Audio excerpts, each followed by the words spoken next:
Nag-celebrate kami ng birthday namin ni Kaden dito sa My Zaizeria at nag-games din siya. Dito lang yan sa Life with Ma'am Shinobe in Japan. Ang lamig na ngayon dito sa Japan. Kaya naman balot na ang baby ko. Oh, look at that. Happy siya na nakalabas.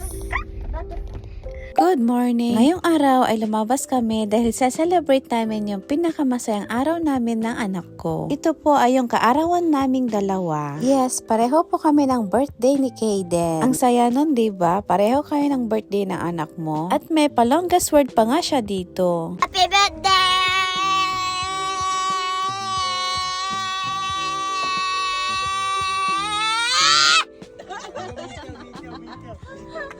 At nag-timer pa nga yung anak ko at tignan daw kung sino yung pinakamahaba sa kanila. After nun ay bumaba na kami dahil kakain kami dito sa favorite restaurant ni Kaden dito sa My Zaizeria. Katabi nito ay game center tsaka cinema. Habang waiting kami, si Nia-chan ay tinititigan na naman niya si tito niya. At napakalambing talaga ang baby girl namin. At hindi nagtagal ay pinaupo na rin kami at kumuha na kami ng aming order. Dahil hindi kami kasya sa iisang table ay magkahiwalay kami. Habang hinihintay ko yung order namin ay pinakain ko muna si Nia-chan. Nagdala na nga lang ako ng baby food niya. Habang pinapakain ko si baby ay kumakain na din ako rito ng pizza. At nandito na nga yung mga in-order namin. Sobrang sarap din talaga ang chicken nila dito sa Zaizeria. At kumakain na din sila sa kabilang table. Nag-order din ako ng favorite kong dessert dito sa Zaizeria. After kumain ay nag-games na nga yung anak ko. At dahil birthday din niya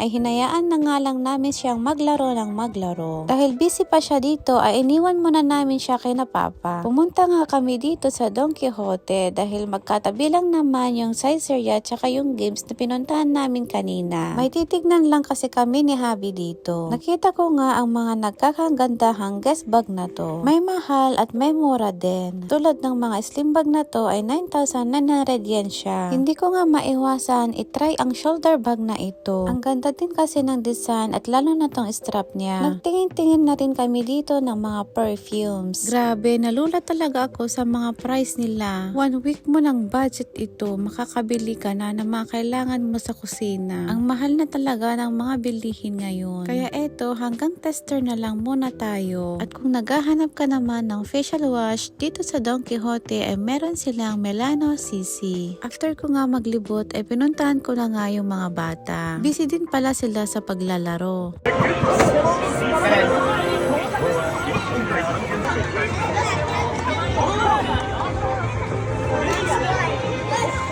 At bago kami umuwi, ay pumunta muna kami sa supermarket ni Habi. Bumili lang kami dito ng pansit na ililuto namin sa mismong kaarawan namin ni Kaden. Super affordable to dahil 37 yen lang ang isang pack. Alam nyo ba guys na yung tinda nilang kamote dito ay ibang-iba. Napakasarap at napakatamis. Hindi ko na nga nabilhan si Kaden ng cake dahil babawi na lang kami sa Pinas. At sa mismong araw ng birthday niya na ito ay kinantahan na nga namin siya. Happy birthday to you.